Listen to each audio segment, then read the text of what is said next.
Dupal has evened things up here, though. Aaron took game 1, but Steven took game number 2, so he'll be going to a third one. He can get out of the gates pretty fast. He can get out of the gates fast. This can be a tough matchup, though, especially post-board when Steven gets 3 copies of Anger of the Gods. Yeah, that's the big one, right? You know, you see 3 copies of those over there, and Hostilities is okay, but it's a little bit slow against this deck, especially when you're on the draw. 5 mana, Master Removal spell like that. 2 Elspeths, the Utter End, the Erase, the Glare of Heresy, the 2 copies of Breathe the Bones, and 3 Thoughtseizes. You see the other cards that he has the option to bring in, but I think the only one that really matters is Anger of the Gods. Yeah, well, this Mardu mid-range deck is very well equipped to deal with lots of creatures. And, you know, especially after the sideboard, it can do that really well. On the other side, you see Barich's sideboard, 2 Banishing Lights, 4 copies of Nyx Fleece Ram, a Bile Blight, a Gather Courage, a Murderous Cut, 2 Sorin, Solemn Visitor, and the 4 copies of Thoughtseize. If you weren't with us yesterday, you didn't see how great Gather Courage was for him. He's got 3 copies of that card in his main deck, the 4th one in the sideboard. That is a card that does allow him to beat Anger of the Gods, or at least fight against it a little bit. Yeah, we saw that when Aaron played against Brad. He actually used Gather Courage to protect his creatures from Anger of the Gods, which is a really strong interaction. What he's got to hope is that Steven doesn't have too much early game removal, so he's hoping to dodge a lot of Crackling Dooms, Lightning Strikes, Murderous Cuts, Chained to the Rocks. These 1 and 2 mana kill spells can be especially potent against Aaron's deck. Well, game number 3 going to be underway here in just a moment. We'll have the winner of our 3-month premium giveaway for you guys after this match is over. And then we'll be taking a short break and moving on to our semifinals. Do want to note for Brad Nelson, as he's been eliminated for this tournament, 10 Open Series points. Big deal for him. That'll catapult him, as you mentioned, right at the standings. He's no longer the cutoff, as we're going to have to update our leaderboard after this tournament's over. Barich is looking at a pretty aggressive hand, a couple copies of Manic Influence. See if we've got a 1-drop to start things off with. Dupal's got to be pretty happy with what he's looking at. He has Seeker of the Way into Hordling Outburst. That's an early lifelinker. He also has a copy of Utter End and Chained to the Rocks, so I'm not sure he has a mountain to chain the creatures to just yet. Top card's going to go to the bottom here for Dupal for Temple of Silence. Barich will draw a card. It's a Forest. Fleecemane Lion? Absolutely. There's the 3/3. Dupal will draw Lightning Strike. Right on time to deal with the 3/3.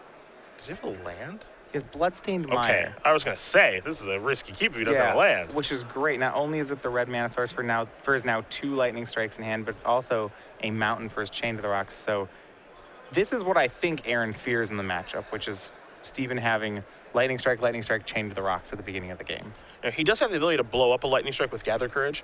We know, again, he's got 3 of those in his main deck and 1 of his sideboards. So, oddly enough, you know, he does have a way to fight back against that card, which is pretty unique. But, you know, I feel like that trick only really works once, I suppose. Though, you know, on this board, I could see, you know, Steven just saying, okay, Lightning Strike your creature, get your Gather Courage out of your hand, something like that. So, it is a little risky to do this now, though. But Steven, and I like this, he plays it on Aaron's upkeep so that if Aaron Gather Courages, he won't get the attack that turn. No, he just pays the mana for Gather Courage. Well, then he loses a mana, main phase mana. I mean, I actually hate that play because you're trying to deal 3 and then you end up taking 5 points of damage. He just taps a Forest, plays Gather Courage, and then like if he has a land, he just can play Air of the Wilds. I think that play's horrible, but I mean, it ends up like not working out poorly. But I think that's way too risky, especially when you have access to your opponent's deck list and you know they have 4 Gather Courage in their deck. Isn't it right? I guess if you know Aaron's hand, you're right though. If Aaron has a playable 2-drop, like the worst case scenario would be that Aaron has no second 2-drop and just has Anafenza. Sure. And if that's good, then the Lightning Strike works. But you're right. There's a huge risk to that because you know if Pump Spell can really hurt that Lightning Strike. Seeker of the Way is going to come into play. Here's an attack with Anafenza for 4. A land, and now it's going to be a Siege Rhino. No 3rd land from Steven was huge there. If he had the land, he would have been able to chain Anafenza to the rocks.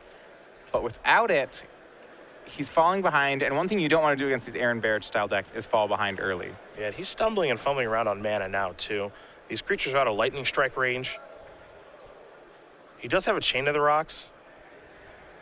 But he's in some serious trouble, and Barich's hand is actually pretty good. He's got a 5th land, which he doesn't really need any more of those, but he has an Abzan Charm along with a copy of Air of the Wild. So he's got other action here, and Dupal's going to have to cast a removal spell. There's Chain to the Rocks. It's going to go on the mountain. Siege Rhino's going to bite the dust. And Seeker of the Way, well, it's probably best attacking here, as it is a 3/3. Prowess has been triggered, so get some life back, go up to 15.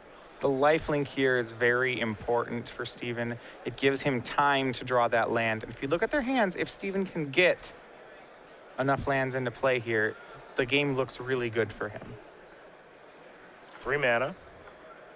Banishing Light, take your Chain of the Rocks. Here comes a Rhino. The great thing is he gets to enter the battlefield again. That's 3 more life. And see this, now, and this is the kind of game, and this is why I like Barich's deck, because yes, Anger of the Gods is good against his deck. If you take a look at his deck list, it's really good against his 1 and 2 mana plays. It's really good against Fleece Mainline, Heir of the Wilds, Rakshasha Death Dealer if there's no mana available, and of course the 1-drops Bloodsoaked Champion and Soldier of the Pantheon. But it's not good against this. Yeah, it does. Anafenza and Siege Rhino are both huge. Yeah. And the fact that Aaron's deck has access to both of them gives him a lot of game against cards like Anger of the Gods. I mean, this is a hand that most players would really want against Abzan. Against Abzan aggro. It was 3 Lightning Strikes, a Chain to the Rocks, and Anger of the Gods. Aaron wasn't going to get there with his 3/3s and 2/2s. See if you're going to do a little bit of math here. See if there's a way to work himself out of the situation. He did finally draw a 3rd land. You can see the copy of Battlefield Forge.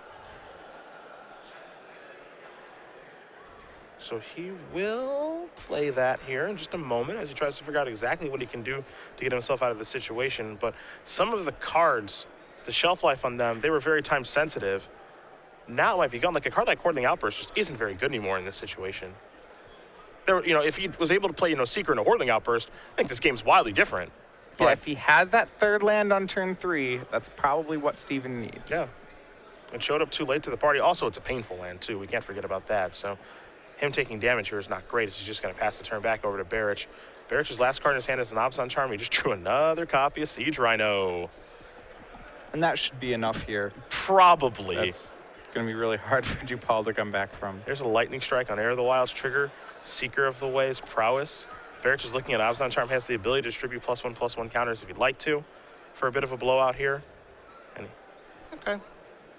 Just going to go after this instead. Yeah, lets the prowess trigger resolve. Then, now that Seeker of the Ways is a 3/3, he can Abzan Charm and exile it. And that actually does make this lethal now, because Steven doesn't have a lifelinker left to block with. Aaron is threatening to win the game right here. Okay. Exile target creature with power 3 or greater. Well, there goes my Heir of the Wilds. Lightning Strike will take care of that. So Dupal's going to need a 1-mana spell. Here's the beatdowns. Trigger Anafenza, put that there.